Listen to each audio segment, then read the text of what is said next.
Bonjour à toutes, bonjour à tous. Je suis très heureux d'être parmi vous aujourd'hui pour vous présenter mes meilleurs vœux pour l'année 2024. Je suis très heureux parce que c'est la première fois que j'ai l'occasion de vous présenter ces vœux en tant que président de l'autorité de régulation des transports. Donc vous pensez bien à quel point mon émotion est forte à ce moment-là. Je voudrais d'abord et avant tout remercier le président de la République et le Parlement pour m'avoir accordé leur confiance pour présider l'autorité de régulation des transports. Je voudrais aussi avoir une pensée pour Pierre Cardot et Bernard Roman, que j'ai vu il n'y a pas très longtemps, mes deux prédécesseurs qui ont porté très haut les couleurs, le drapeau de l'ART, qui ont fait progresser ses compétences depuis maintenant une quinzaine d'années.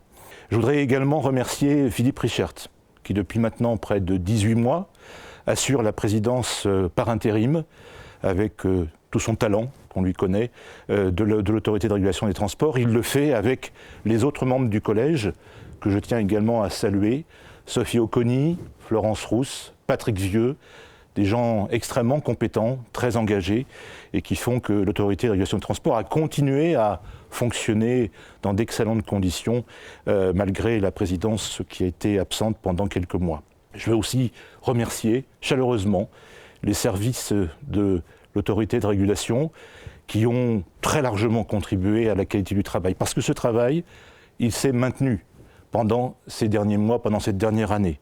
De nombreuses décisions ont été prises, des avis ont été rendus, des rapports ont été remis, qui tous éclairent de manière extrêmement intéressante et pertinente le secteur de la régulation des transports. Je leur rends donc à tous un très grand hommage aujourd'hui. C'est l'occasion des vœux, peut-être l'occasion de dire ce que l'on souhaite faire à l'avenir, ce que je souhaite faire en tant que président, avec beaucoup d'humilité. Je ne prétends pas connaître encore totalement les sujets traités par l'ART, je les découvrirai au fur et à mesure, même si j'ai une bonne connaissance du secteur des transports. Il me semble que nous avons trois grands défis. Le premier défi, c'est celui de l'approfondissement et de l'élargissement, de la mise en cohérence de toutes les compétences du régulateur sur les 6 secteurs que la loi lui a confiés. Le deuxième, c'est de s'inscrire pleinement dans la politique des transports du gouvernement, de l'État, de la nation, qui s'articule autour de quelques notions simples sur lesquelles un régulateur a un vrai rôle à jouer.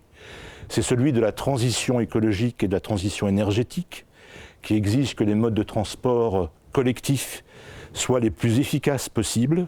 C'est celui des coûts, des prix payés par les usagers, par les clients, par les entreprises.